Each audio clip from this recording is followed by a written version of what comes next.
மக்களே, இன்னைக்கு நம்ம எங்க இருக்கோம் பாத்தீங்கன்னா, நம்ம கரெக்டா நல்லமல்லியில இருக்கோம். நல்லமல்லியில இப்படி ஒரு ஜவுளி கடை இருக்குன்னு யாருக்குமே தெரிஞ்சிருக்கிறதுக்கு வாய்ப்பு இருக்கா, இல்லையா அப்படிங்கிறது எனக்கு தெரியாது. ஆனா, என்ன பொறுத்த வரைக்கும் நானே இந்த ஜவுளி கடைய பார்த்துட்டு வாய பொளந்து போயிட்டுங்க. ஆமாங்க, கிட்டத்தட்ட 10 வருஷம் போல இந்த கடை எங்க இருக்குன்னா, சேலம் ஹைவேஸ் பாத்தீங்கன்னா ஒட்டியே அப்படியே இந்த கடை தங்கவேல் ஜவுளி கடை இருக்கு. கிட்டத்தட்ட பார்க்கும்போது பாருங்க, வேற லெவலா ஆஃபர் எல்லாம் விட்டுருக்காங்க. பயங்கரமான ஆஃபர். அதுக்கு முன்னாடி பாத்தீங்கன்னா என்ட்ரன்ஸ்லாம் சொல்ல தேவையில்ல, பயங்கரமா இருக்கு. அப்படியே அந்த வெல்கம்லாம் இப்போ சொல்ல பாருங்க, செம இருக்கு, செம்மையா இருக்கு.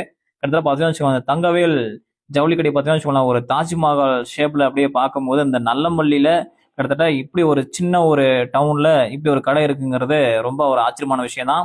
அதுக்கு முன்னாடி பார்த்தீங்கன்னா வச்சுக்கோங்களேன், இந்த ட்ரெஸ் எல்லாம் பார்க்கும்போது, சேரீ எல்லாம் பார்க்கும்போது வேற லெவலுங்க. அப்படியே சும்மா சிறுசுல இருந்து பெருசு வரையும் போட்டா இந்த ட்ரெஸ்ல கிட்டத்தட்ட யாருமே அடையாளம் தெரியாது. அந்த அளவுக்கு அப்படியே அந்த ட்ரெஸ்ஸோட கலெக்ஷனும் சரி, அந்த டெக்கரேஷனும் சரி, வேற லெவலா வச்சிருக்காங்க. அல்டிமேட் வச்சிருக்காங்க. பரிசுலாம் பாருங்க, கிட்டத்தட்ட ஃபர்ஸ்ட் பரிசு வந்து ஸ்கூட்டி பாருங்க. அது பாத்தீங்கன்னா எல்இடி டிவி, அப்புறம் வந்து ஃப்ரிட்ஜ். இதுல பாத்தீங்கன்னா வச்சுக்கோங்களேன், முன்னாடி பாத்தீங்கன்னா ஏர் கூலர்லாம் இருந்தது. கிட்டத்தட்ட பாத்தீங்கன்னா இது குலுக்கல் முறையில் வந்து இந்த ஆஃபர் வந்து யார் வின் பண்றாங்களோ அவங்களுக்கு கிடைக்கும். அதே மாதிரி பாத்தீங்கன்னா வச்சுக்கோங்களேன், ஒரு 2000, ஒரு 5000, 3000, 4000 அந்த மாதிரி வாங்குறவங்களுக்கு வந்து பாத்தீங்கன்னா பக்கெட் ஃப்ரீ, அது மாதிரி இன்னும் நிறைய ஆஃபர் எல்லாம் கொடுக்குறாங்க. மறக்காம அங்க போய் ட்ரை பண்ணி பாருங்க. இங்க உள்ள துணிகள்லாம் அப்படியே வேற லெவலுங்க.